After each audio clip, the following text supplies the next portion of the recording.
हाँ जी, कोटेशन आ गई है मेरे पे, देख रहा हूँ मैं। प्राइसेस ज़्यादा नहीं है थोड़ा?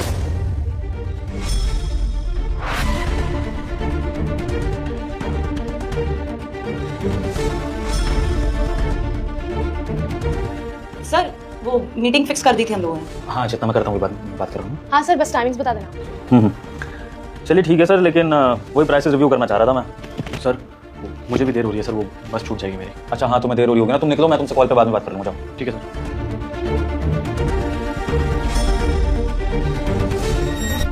चलिए ठीक है सर, मैं कर लूँगा इस बारे में बात भी। अरे एडवांस तो जितना हिमांशी यहाँ पर एडवांस था 4 लाख रुपए, वो कहाँ रखा है? अरे हाँ सर, यहाँ तो पैसे रखे थे ना। हिमांशी पैसे कहाँ गए वो?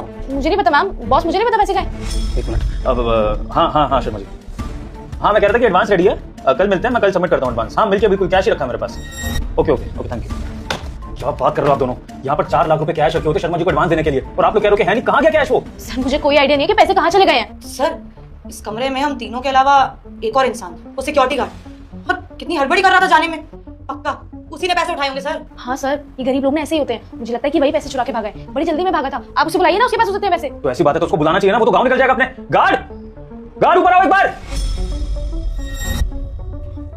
जी साहब, बुलाया आपने? यहाँ पर 4 लाख रुपए रखे हुए थे शर्मा जी की मीटिंग के लिए, कहाँ है वो? 4 लाख कैश? मुझे नहीं पता साहब। झूठ बोलने की जरूरत नहीं है, इस कमरे में हम तीनों के अलावा सिर्फ तू था, और इतनी जल्दीबाजी में जो भाग के जा रहा था ना, सब समझ आता है। 4 लाख दिखे होंगे, नियत फिसल गई होगी। जिंदगी में इतने पैसे कभी देखे होंगे इन्होंने? किसी ने चुराया पैसे? चुपचाप से पैसे दे सर के। मैडम कैसी बातें कर रही हैं आप? मैं जल्दी में जा रहा हूँ क्योंकि बस छूट रही है मेरी। कोई चोरी वोरी नहीं करी है मैंने। जिस कंपनी में तुम काम कर रहे हो इतने सालों से, वो टाइम पे तुम्हें सैलरी दे देते हैं, कभी किसी चीज के लिए कमी नहीं करते हैं। तुम्हारी इतनी हिम्मत बढ़ गई कि बॉस के कैबिन में खड़े होकर उनकी आंखों के सामने से 4 लाख रुपए चुरा के ले जाओगे और हमें पता भी नहीं चलेगा। देखो राजेश, मैं समझ सकता हूँ इतना सारा पैसा देखकर नियत फिसल जाती है, वैसे भी तुम गरीब लोगों को पैसे की। रुक जा बेटा, मैं संकट मोचन हनुमान हूँ, मैं तेरे सभी संकट दूर कर दूंगा। तू इस वीडियो को लाइक करके चैनल को सब्सक्राइब कर ले और कमेंट में जय श्री राम लिख कर जरूर जाना। जरूरत होती है तो कोई बात नहीं। देखो ईमानदारी से तुम मुझे वो 4 लाख वापस कर दो, मैं तुम्हें कुछ नहीं कहूँगा, लेकिन अगर नहीं वापस करोगे तो मैं तुम्हें जेल भी भिजवा सकता हूँ। चलो निकालो पैसे। साहब कैसी बातें कर रहे हैं आप? मतलब अगर मैं गरीब हूँ तो मैं ही लालची हो सकता हूँ क्या? हो सकता है ना ये मैनेजर मैडम ने चुराया हो, या फिर हिमांशी मैडम ने चुराया हो, कोई भी चोर हो सकता है साहब। अब तो मुझ पे इल्जाम लगाए जा रहे हैं, हो सकता है मैडम नहीं चुराए हो। सिक्योरिटी गार्ड हम पे इल्जाम लगा रहे हैं चोरी का।